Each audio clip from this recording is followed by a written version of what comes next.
جی جی میں جواب دے رہا ہوں جی جی جی نہیں جی آپ تو خاموش رہو، آپ خاموش رہو. آپ سنیں، زبانی باتیں سارے. بات اصل یہ ہے کہ جب جدید مسائل آئیں گے تو وہ صرف ابو حنیفہ رحمۃ اللہ علیہ تک آئیں گے کہ آگے بھی آئیں گے. اگر آگے آئیں گے تو پھر بھی ابو حنیفہ کی قبر پر جائیں گے یا اس کا مدون لکھا ہوا کوئی کتاب ہے، کوئی کتاب نہیں سند کے ساتھ. السلام علیکم، کیسے ہو دوستو؟ امید ہے کہ آپ سب خیر و عافیت کے ساتھ ہوں گے. جی دوستو، آپ ذرا دیکھیں مولانا منظور مینگل صاحب کا آمنے سامنے جو کانٹے دار ایک تاریخی مناظرہ ہوا ہے، یہ اس مناظرے کا تیسرا حصہ ہے، تیسرا پارٹ ہے. بہت ہی کانٹے دار اور تاریخی مناظرہ ہوا ہے اہل حدیث علماء سے تقلید کے موضوع پر. یہ تیسرا حصہ ہے، آپ ذرا دیکھیں اور سنیں. جی جی میں جواب دے رہا ہوں جی جی جی نہیں جی میں حضرت ڈاکٹر صاحب کا چونکہ بحث ہماری چلی ہے تقلید کی، تو میں ڈاکٹر صاحب سے عرض کروں گا کہ شاید ہماری بات سمجھنے میں آپ کوشش کر لیں. وہ یہ ہے کہ اتباع اور تقلید کو ہم نے ایک ہی وہ کیا ہے. علامہ ابن تیمیہ جیسا مسلم شخصیت جی جی نہیں آپ بات تو سمجھ لو، سمجھ لو بھائی. آپ کیوں کریں؟ آپ تو خاموش رہو، آپ خاموش رہو.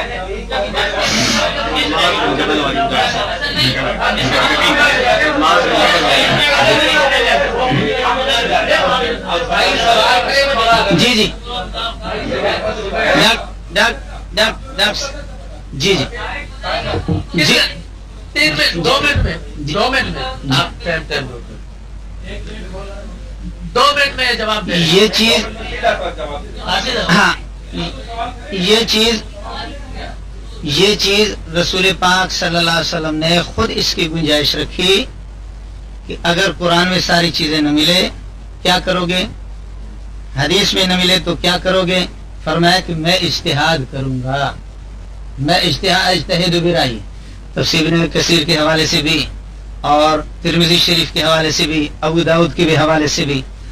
یہ اس کو ہمارے ساتھی بھی مان چکے ہیں کہ مسائل سارے قرآن و سنت میں نہیں ہے. یہ جو اجتہاد ہے یہی ابو حنیفہ بھی مجتہد گزرا ہے، امام شافعی بھی مجتہد گزرا ہے، امام مالک رحمۃ اللہ علیہ مجتہد گزرا ہے، احمد بن حنبل رحمۃ اللہ علیہ یہ بھی مجتہد گزرے ہیں. اسی سے خود پیارے پیغمبر صلی اللہ علیہ وسلم نے گنجائش نکالی اور حضرت نے بتایا کہ حضرت قرآن و سنت میں حضرت معاذ نے بتایا کہ اگر نہ ملے تو میں اجتہاد کروں گا. یہی ہے کہ مجتہدوں کو قرآن و سنت میں جو چیز منصوص علیہ نہ ہو مجتہد اس کو بتا سکتا ہے، اور یہی چیز ہے. اب وہ حضرت معاذ کی تقلید کرو تب بھی تقلید مطلق ہو گیا، کسی اور صحابی کے کہہ دو تب بھی تقلید مطلق ہو گیا. اور ابو حنیفہ صرف شارح ہے ان کے اقوال کا، ابو حنیفہ صرف شارح اور مدون یعنی جامع ہے، جمع کیا ہوا انہوں نے. جی نہیں نہیں آپ خاموش رہو، آپ ناراض کیوں ہوتے؟ اچھا اب مسئلہ یہ ہے کہ صحابہ میں مجتہد، بالکل صحابہ مجتہد، حضرت ابن مسعود بھی مجتہد ہے اور اللہ آپ کا بھلا کرے حضرت معاذ رضی اللہ تعالیٰ عنہ مجتہد. حدیث میں نے صاف بتائی ہے. اور علامہ ابن قیم رحمۃ اللہ علیہ کی ایک کتاب ہے اعلام الموقعین، اعلام الموقعین میں حضرت نے مقلدین صحابہ اور غیر مقلدین صحابہ، مجتہدین صحابہ غیر مجتہد، اس کی فہرست ہے. علامہ ابن تیمیہ کی جو ان کے استاد ہے ان کی عبارت ہے کہ تقلید رسول، جیسے کہ صحابہ رسول پاک علیہ الصلوۃ والسلام کے تقلید کرتے تھے. یہ لفظ اور شاہ ولی اللہ رحمۃ اللہ علیہ فرماتے وعلم ان صحابۃ لا یقلدون الا صاحب الشرع، یہ حضرت کی ہے. اس پر میں نے کسی بھی اپنی عبارت پر، ڈاکٹر صاحب آپ اس کو فوٹو اسٹیٹ قرار نہ دیں، کسی بھی عبارت پر یہی ہوا تھا کہ یہ ایک نشست ہوگی اس لیے ہمیں کسی بھی عبارت پر میں انشاءاللہ لکھ کر کے دیتا ہوں، میں ہوش میں ہوں.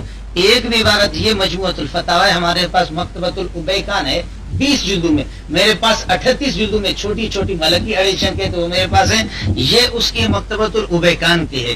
فرماتے کہ تقلید رسول، جیسے کہ صحابہ نبی پاک صلی اللہ علیہ وسلم کے تقلید کرتے تھے. لفظ تقلید برباد نہیں ہے، بدنام لفظ نہیں ہے. اسی طریقے میں بات عرض کر رہا ہوں آپ سے کہ میں نے آپ سے عرض کیا کہ علامہ ابن قیم رحمۃ اللہ علیہ نے باقاعدہ مجتہدین صحابہ اور غیر مجتہدین صحابہ ان کی باقاعدہ انہوں نے فہرست اپنی کتاب کے اندر یقیناً تقلید مضموم کی ناپسندیدہ تقلید کی مذمت کی ہے، کتاب بھی اسی پر ہے، لیکن یہ کہ تقلید محمود اور پسندیدہ حضرت رحمت اللہ علیہ نے اس پر وہ کیا، یہ ان کے استاد ہے شاہ ولی اللہ کی عبارت میں نے آپ سے عرض کی، وَعْلَمْ أَنَّ الصَّحَابَةَ لَا يُقَلِّدُونَ إِلَّا صاحب الشرع، صحابہ تقلید نہیں کرتے تھے مگر محمد رسول اللہ صلی اللہ علیہ وسلم کی تقلید کرتے تھے، یہی تقلید ہے جی نکالتے تھے۔ اور اب یہ تو ہم کہتے ہیں، ایک منٹ، یہ ہم کہتے ہیں کہ جو بات آ کر سارے کے سارے ابو حنیفہ رحمۃ اللہ علیہ کے اوپر انہوں نے جمع کر دیا ہے کہ اس کی تقلید کرو، خود کہتے ہیں کہ نبی صلی اللہ علیہ وسلم نے فرمایا تھا کہ جدید مسائل آئیں گے، حالانکہ نبی صلی اللہ علیہ وسلم کا یہ فرمان کہیں انہوں نے پڑھ کے نہیں سنا ہے، کہیں بھی نہیں ہے، لیکن سنیں، آپ سنیں، زبانی باتیں سارے، بات اصل یہ ہے کہ جب جدید مسائل آئیں گے تو وہ صرف ابو حنیفہ رحمۃ اللہ علیہ تک آئیں گے کہ آگے بھی آئیں گے؟ اگر آگے آئیں گے تو پھر بھی ابو حنیفہ کی قبر پر جائیں گے یا اس کا مدون لکھا ہوا کوئی کتاب ہے؟ کوئی کتاب نہیں سند کے ساتھ۔ بات یہ ہے کہ ہر دور میں جدید مسائل آئیں گے، مثلا اس دور میں اگر جدید مسئلہ آ گیا ہے تو لوگ کیا کہیں گے، کیا کریں گے؟ علماء کی طرف رجوع کریں گے نا، علماء قرآن و سنت سے مسئلہ نکال کے دکھائیں گے، ٹھیک ہے؟ تو کیا تقلید کا رد ہو گیا کہ نہیں؟ جو ایک بندے کی تقلید کا رد ہے، آپ چاہتے ہیں کہ عالم ہاں عالم کی طرف رجوع کرے، مسائل پیدا ہوں گے، وہ ان کو حل کریں گے، اور یہ تقلید نہیں ہے۔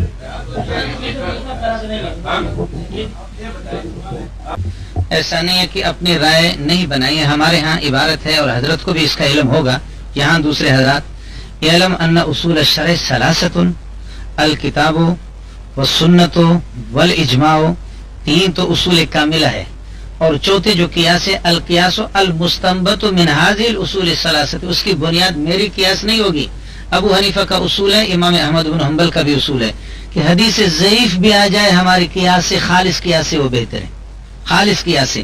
وہ کہتے ہیں کہ قیاس وہ المستنبط من هذه الاصول، نور الانوار لے کر آؤ، منار لے کر کے آ جاؤ، اور یہ ہے کہ دیگر کتابیں، القیاس المستنبط من هذه الاصول الثلاثه، وہ قیاس جو اس قرآن اور سنت اور اجماع ہی سے استنباط ہوگا اور اجتہاد ہوگا، اور بہت سے ایسے مسائل، یہ ایسا نہیں ہے کہ مخالفت تو آپ جب ہی بتائیں، دیکھیں ڈاکٹر صاحب میں نے ٹوپی پہنی ہے اور اب یہ کہیں کہ جی منظور نے ٹوپی پہنی ہے آپ نہیں پہن رہے، یہ مخالفت ہے، لیکن اگر منظور کی ٹوپی کا ذکر ہی نہیں ہے کہ پتہ نہیں اس نے پہنی ہے یا نہیں پہنی، اب اگر آپ پہن بھی رہے تب بھی اس کو مخالفت نہیں کہیں گے، نہیں پہن رہے تب بھی مخالفت نہیں، میں نے پہنی ہے اس کی صراحت ہے، اب آپ نہیں پہن رہے تو یہ مخالفت ہے، لیکن اس کا ذکر ہی نہیں ہے۔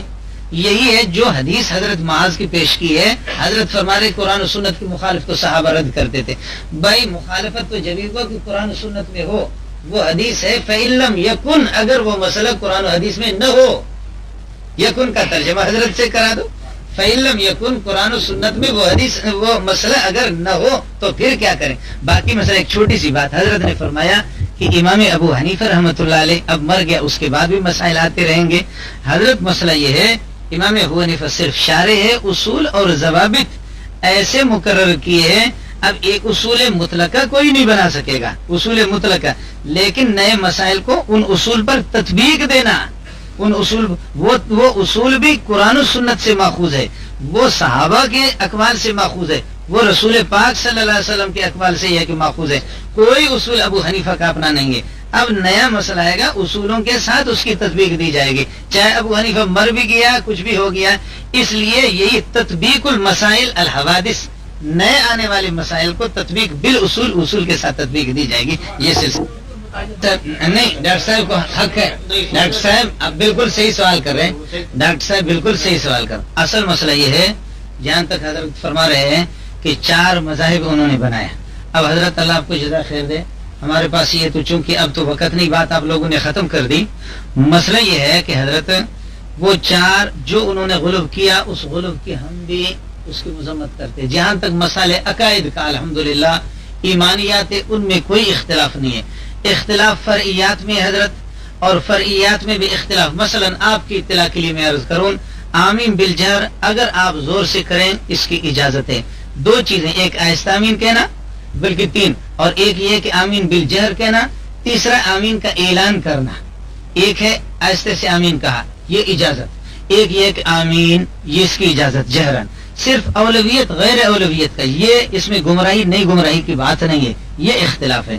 تیسرا اعلان ہے آمین کا، آمین، اس اعلان کو ساری لڑائی جو ہے نا اسی اعلان، جہاں تک 4 جماعتیں ہوتی تھی ہم بھی اس کو ٹھیک نہیں سمجھتے، اور اس میں کردار ہم ہی نے ادا کیا، اس میں کردار ہم ہی نے ادا کیا، اور اب بھی الحمدللہ وہاں حنابلہ کی حکومت ہے، اب بھی حنابلہ کی حکومت ہے، حنبلی ہے جو اپنے آپ کو سلفی کہتے ہیں، اور سلف کا زمانہ شاید حضرت اللہ اکبر بھائی ڈاکٹر صاحب بھی موجود ہے، آپ بات نہ کریں، اب میں کتاب آپ خاموش، ڈاکٹر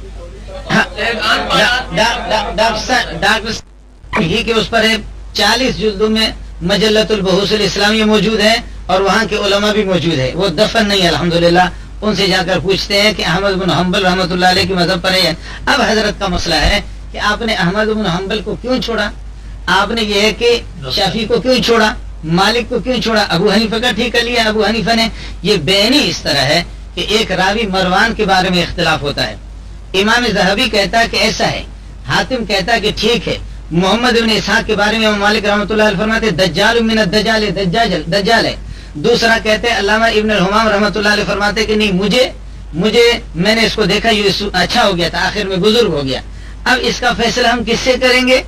اس چیز میں جیسے ذہبی سے آپ فیصلہ کرتے، ذہبی نے ٹھیک کر لیا، جیسے ذہبی سے آپ فیصلہ کرتے ہیں حافظ ابن حجر سے، یا کسی حدیث صحیح کے سلسلے میں بخاری پر جیسے آپ اعتماد کرتے ہیں، اس نے ٹھیک نہیں لیا امام بخاری نے، اسی طرح معانی حدیث کے سلسلے میں، مسائل شریعہ کے سلسلے میں، مسائل فقہیہ اجتہادیہ کے سلسلے میں امام ابو حنیفہ کے اس مہارت پر اور اس کی زیادہ صلاحیت پر اور اس کی تقوی اور طہارت پر ہمیں یہ ہے کہ یہ اعتماد ہے۔ یہ خیال کرنا صحابہ نہیں، صحابہ کی جوتیوں پر ابو حنیفہ کو قربان کریں۔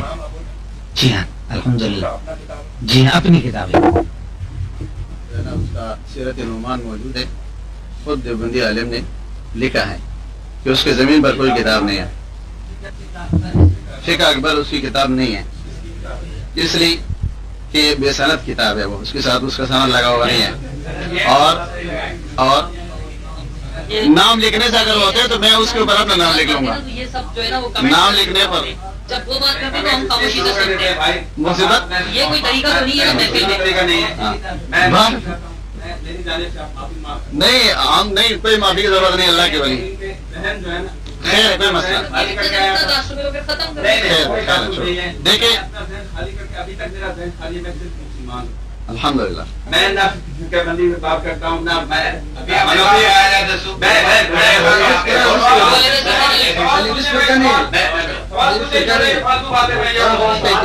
دیکھیں نہیں ہے، امام پر رحمۃ اللہ کے کوئی تصنیف نہیں ہے زمین کے اوپر، جو اس کی طرف منسوب ہے اس کے خود علماء اپنا میں اختلاف ہے، کوئی اس کو مانتے کوئی نہیں مانتے، اور پھر اور اس میں اگر اس کتاب کو اگر اس کتاب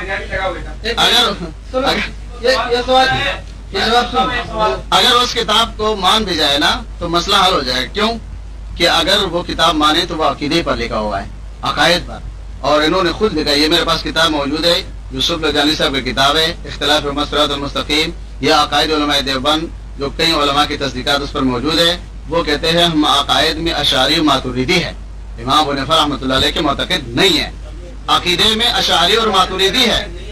ہاں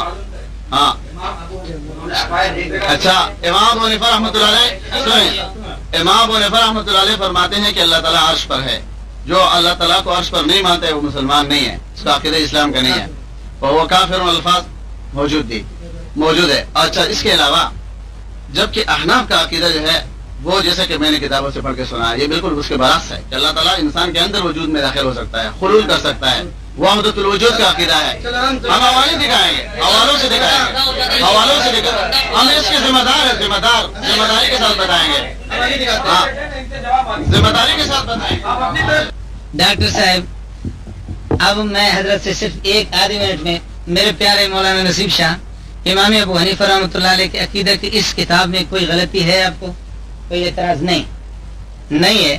اچھا، آپ کا بھی مذہب ہے کہ اللہ عرش پر ہے، ٹھیک ہے، اس کے لیے علم چاہیے۔ میں آپ سے پوچھتا ہوں، قرآن کہتا ہے اَأَمِنْتُم مَنْ فِي السَّمَاءِ، کیا تم اس سے ڈرتے نہیں ہو کہ جو آسمانوں میں ہے عرش تو آسمانوں کے اوپر ہے، عرش تو آسمانوں کے اوپر ہے. یہ آپ قرآن سے ذرا اس کی تطبیق دے دیں.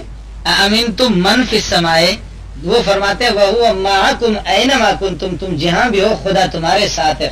اور ہوا کہ کلام عربی اگر آپ جانتے ہیں، یہی ہے میں نے عرض کیا کہ اردو کا سہارا تو آپ لیں گے لیکن آپ نے پڑھا نہیں ہے. کلام عربی اگر آپ جانتے ہو وہ آپ کے ساتھ ہے. اینما کنتم اس کا ترجمہ کرو وَهُوَ مَعَكُمْ أَيْنَمَا كُنْتُمْ. اچھا اب میں آپ سے عرض کر رہا ہوں کہ میرا اور آپ کا اس کی میں تطبیق، پہلے آپ تطبیق دے دیں، نہیں دے سکتے تو اس کے بعد میں تطبیق دے دوں گا. علامہ ابن تیمیہ رحمۃ اللہ علیہ سے آپ کی کتاب میں بھی لکھا ہے کہ اللہ عرش پر ہے، اللہ اس پر آسمان پر آتا ہے، سمائے دنیا پر رات کو آتا ہے کہ میرا بندہ تو مجھ سے مانگ میں قبول کروں، کیا تجھے مانگنا ہے؟ تو ابن تیمیہ رحمۃ اللہ علیہ سے پوچھا کہ کتاب میرے پاس ہے، آپ کو دکھاتا ہوں. ابن تیمیہ حضرت اللہ عرش پر ہے، اللہ جب آسمان دنیا پہ تشریف لاتے ہیں تو کیا عرش خالی رہتا ہے؟ نہیں، فرمایا کہ ہاں خالی رہتا ہے. یہ آپ کا مسلک ہے، ایسی روایت آپ حنفیہ سے دکھائیں. اور یہ بھی علامہ ابن تیمیہ سے حضرت نے نقل کیا ہے، علامہ وحید الزمان رحمۃ اللہ علیہ نے، علامہ ابن تیمیہ اور حضرت نے ثابتہ بھی نقل کیا ہے کہ میں اپنی کتاب کے اندر اگر کوئی قیلہ کی بات نقل کروں تو وہ ضعیف ہوتی ہے، اور اگر قیلہ نہ ہو تو وہ بات ٹھیک ہوتی ہے. فرمایا کہ وہ حکیہ ان شیخنا ابن تیمیہ رحمہ اللہ تعالی، ہمارے شیخ ابن تیمیہ سے یہ بات مروی ہے. ابن تیمیہ اس سے کہا گیا کہ کیف ینزل ربنا، کہ ہمارے پروردگار کس طریقے پر آسمان سے آتے ہیں. فرمایا کہ حضرت نے فرمایا انہ ینزل کما انا انزل من المنبر، منبر پر بیٹھے ہوئے تھے میں جس طرح اس منبر سے، یہ دیکھیں جی. اچھا اب جی ہاں حضرت یہ الحمدللہ حضرت مولانا صدیق رضا میرے پیارے، جی نہیں میرے پیارے نہیں حضرت جی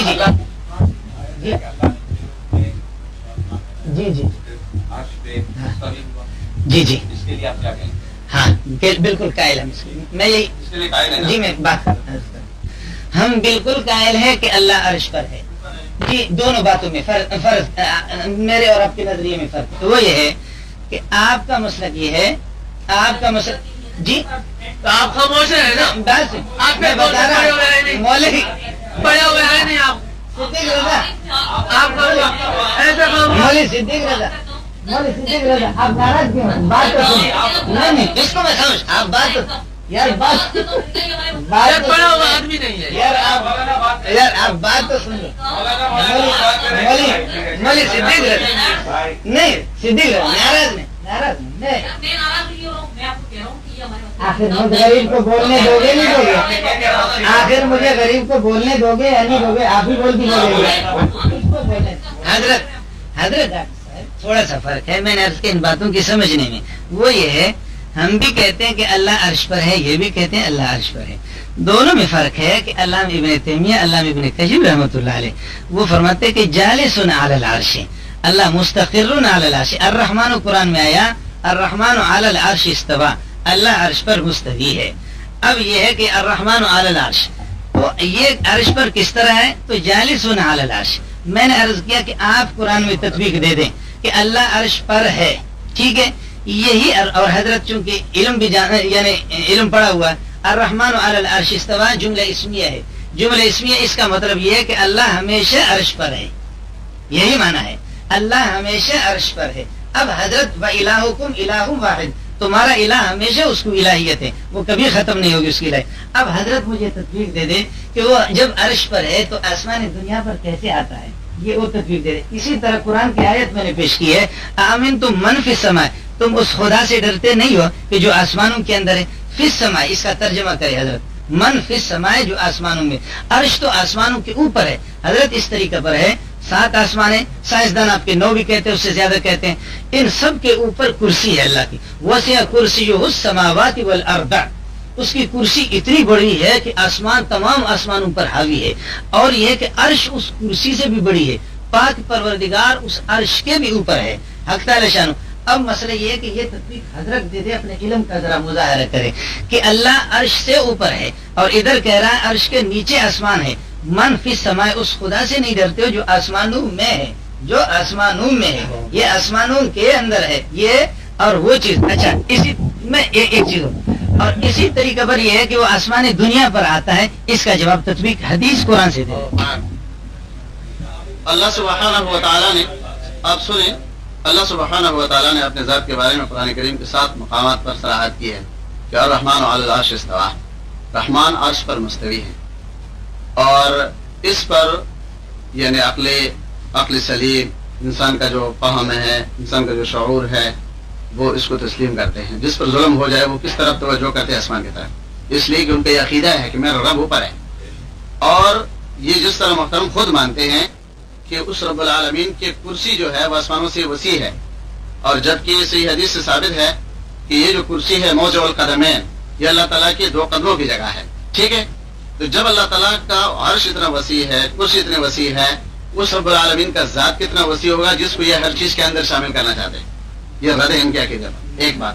دوسری بات آپ سنیں جواب دیتا ہوں آیات کا. نبی صلی اللہ علیہ وسلم کا فرمان ہے کہ اگر تم سنیں بھائی، فرمایا نبی صلی اللہ علیہ وسلم نے، اگر تم ان پر رحم کرو گے من فی الارض، جو زمین میں ہے، تو تم پر رحم کرے گا کون؟ وہ جو آسمانوں پر ہے. اب اس میں دیکھیں، رحم ہم کس پر کریں گے؟ زمین میں ہے، زمین کے اندر ہے یا زمین پر ہے؟ جن پر ہم رحم کریں گے وہ زمین کے اندر ہے یا زمین کے اوپر ہے؟ حدیث نے اس کی وضاحت کر دی کہ یہاں من فی الارض سے مراد یہ ہے کہ زمین کے اوپر ہے. اس پر تم رحم کرو گے تو وہ ذات تم پر رحم کرے گا جو آسمانوں کے اوپر ہے. یہ تو حدیث سے ثابت ہے اس کی تدبیر. دوسری بات، آپ نے جو کچھ کہا یہ آپ کے علماء کے عقائد نہیں ہے. آج ہمارے مجلس میں آپ عقیدہ بدل چکے ہیں. یہ میرے پاس کتاب ہے عقائد علماء دیوبند، اور اس پر 45 علماء کی تصدیقات موجود ہیں. یہ دیکھو، یہ لکھتے ہیں صفحہ 230 پر، کہتے ہیں حق یہ ہے، کہتے ہیں البتہ جوہد و امکان، جوہد و مکان اللہ تعالیٰ کے لیے ثابت کرنا ہم ایک منٹ جہد سنیں، آپ سنیں تو صحیح اللہ کے بندے، جہد آپ سنیں. اب یہ جب ان کا پر ضرب لگے گی نا، ضرب لگے گی، ان کو پتہ ہے ضرب لگے گی. ہاں جی، کہتے ہیں سنو،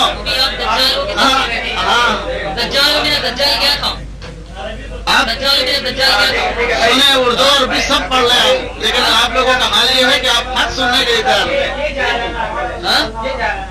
ہاں نا. یہ کہتے ہیں کہ ہمارا جو عقیدہ ہے دیوبند کا، وہ یہ بیان کر رہے کہ اللہ سبحانہ و تعالیٰ مکان کے بارے میں کہتے ہیں کہ یہ اس کے لیے ثابت کرنا ہم جائز نہیں سمجھتے. قرآن کہتے ہیں وہ آسمانوں کے اوپر ہے، عرش پر ہے. یہ علماء دیوبند لکھتے ہیں کہ اس کے لیے ہم طرف جو ہے جائز نہیں سمجھتے، بلکہ اس بارے میں امت اخبار میں اس کا فتویٰ بھی آیا تھا. یہ محمد بلی راضی کا، اس کا کہنا تھا، سائل نے سوال کیا تھا کہ ہم کہتے ہیں کہ اوپر والا تمہارے ساتھ یہ کرے. اس نے کہا اگر کوئی یہ شخص عقیدتاً کہتا ہے کہ اللہ اوپر ہے تو یہ عقیدہ کفریہ ہے. یہ امت اخبار میں اور کٹنگ ہمارے پاس موجود ہے. یہ کہ عرش اللہ کی یہ مکان ہے، یہ مکان سے انکار کرتے ہیں. پہلے تو مکان حضرت، اگر ٹیپ ہے اگر ٹیپ ہے تو اس ٹیپ کو واپس کرو. حضرت نہیں، آپ نے ہم پر جو رد کیا کہ نہیں، آپ اچھا، اب آپ کو بتا، آپ حدیث ماننے والے ہیں. نبی پاک صلی اللہ علیہ وسلم نے پوچھا، آپ مسلم شریف کی روایت ہے این اللہ ہو، تو یہ این کس کے لیے آتا ہے؟ جی، این اللہ کا مکان کہاں ہے؟ یہ اب حضرت بتائیں بھائی، این کس کے لیے آتا ہے؟ نہیں، این کا معنی کیا ہے؟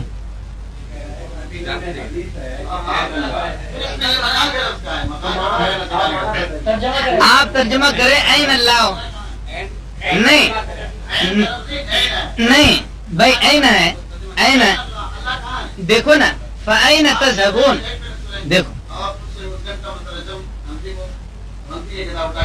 مترجم نہیں، مترجم. ہاں، کس کا؟ نہیں، آپ نے عربی پڑھا ہے